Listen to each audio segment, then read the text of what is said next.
Good morning, good morning. This morning I watched This Lady, and let's come in and the Infinite Book Challenge tag on the Grumpy Old Git Reads channel. Much more interesting than that, yeah, actually that will be quite interesting. But I am sort of going to do a response to this, not an acceptance of a tag, but a response. So let's adjust my seat, move the camera, and get ready. Okay, well, sorry about that. Uh, I'm an old person, and I have trouble working out how to put links on things. So that little shot, probably a breach of copyright and all that sort of terrible thing. But that shows you where this starts. The idea is, if I get it, of the Infinite Book Challenge tag is to sit and spout for a minute names of books, presumably books you've read or books you've liked, or just books that come to mind. You know, we could sit here and we could say Salman Rushdie's Satanic Verses. Never read it. I actually haven't got any interest in reading it. Now, I've always been, and probably always will be, a non-conformist. People ask me to do things. If I can't do it in my own way, I generally don't do it.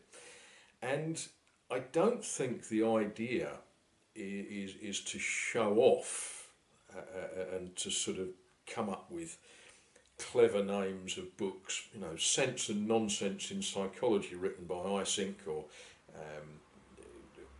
I think it should be about books that we have read, we've got on our shelves, and books that we think that perhaps you might derive something from.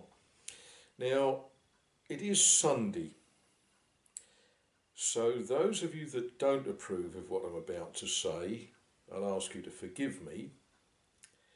I suspect a lot of you will agree. One book that I have several versions of on my shelf and that I read from time to time is, of course, the Bible, the Holy Bible. Now, why would anyone choose to read this? I'll give you a little quote, or probably a misquote, from Martin Luther.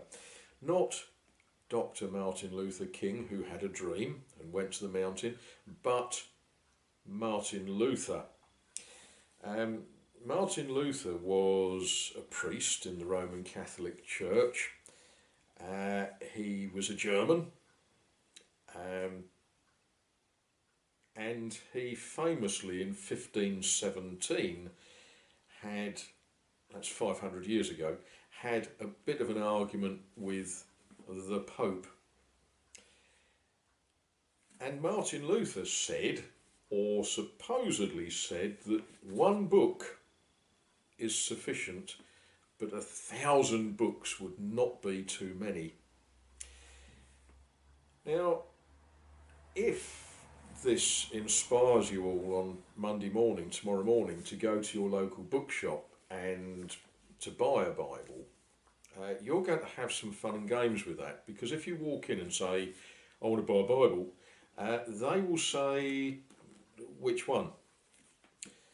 Martin Luther translated the Bible into German, and he started with what's very often known as the Latin Vulgate version. If I got that wrong, I know at least 3 of you that are going to correct me on that. And he translated it into German, so lots of people talk about the Lutheran Bible.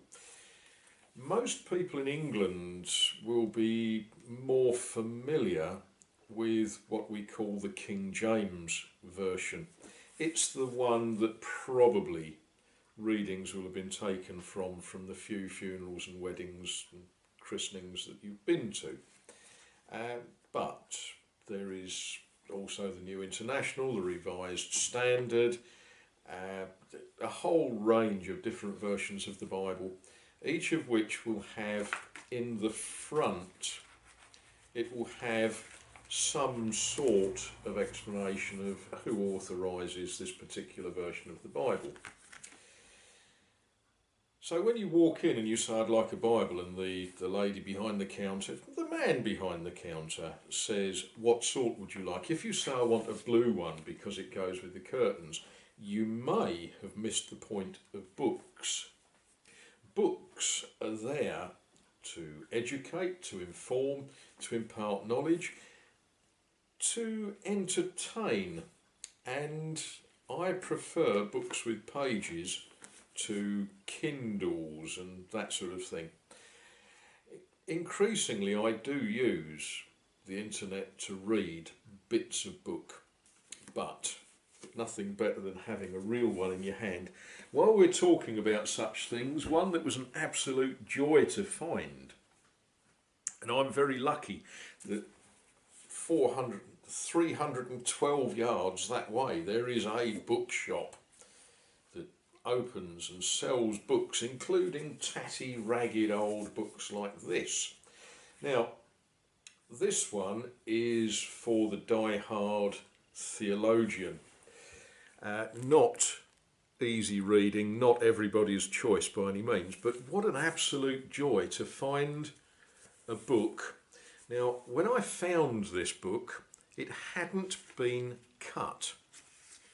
So as I read it, I had to put a blade between the pages to open it up to read it. I was the first person to read this particular print of this particular book.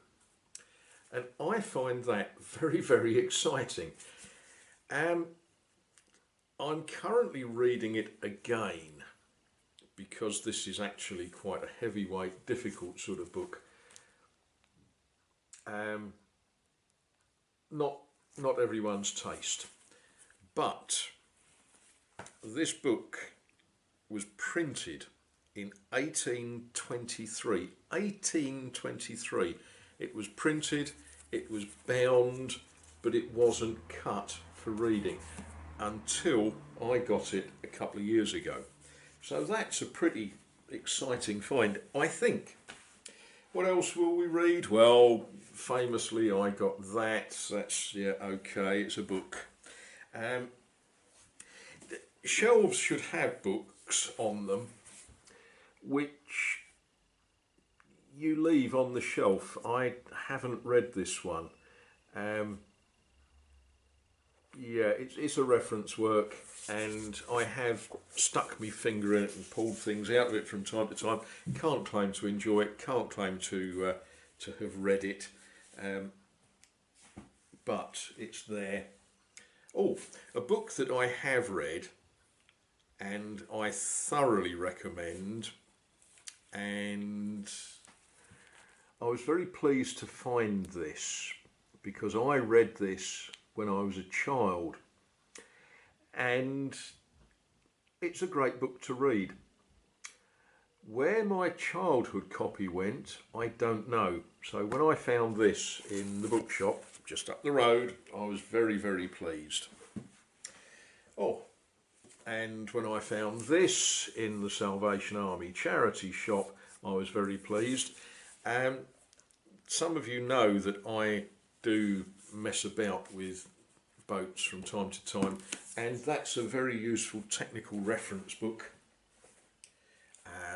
Well, yeah, okay, that's an interesting book if you like that sort of thing, as is that. Now, when I was a child, the Observer's books of things, they were standard birthday and Christmas presents. The Observer book of caterpillars, the Observer book of racing cars, the Observer's book of... And aunties who were stuck for a present idea would go into their local bookshop, and when I was a child, every high street had a bookshop. and they would look along and they might buy the Hippo Book of Warships, or they might buy the Ladybird Book of How to Make a Spaceship, or whatever it was, or the Observer's Book of something. Now, this particular one obviously is of interest to me. It tells me all sorts of clever things about different styles of architecture. So that gets a bit of looking at from time to time.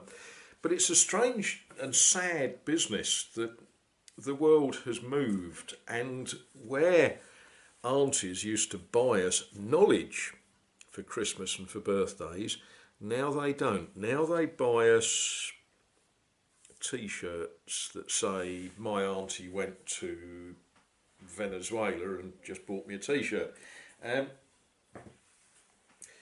Oh yeah, and one that I cannot avoid but show.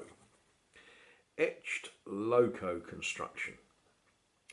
Now, this is absolutely essential for men in their late 20s who have just become the father of children, whose child is just at that age that they want something read to them before they go to sleep at bedtime. Because I guarantee that if you read this to a 2-year-old, within minutes they will be asleep. Right, I have things to do. It is Sunday. There will be a certain amount of reading going on this morning. Not sure what yet. I'm sure that I could look up what will be read this morning, but I prefer to find out when I listen to someone reading. I hope you all have a lovely, lovely Sunday. A day of rest, a day of recuperation, a day, a day for remembering the important things.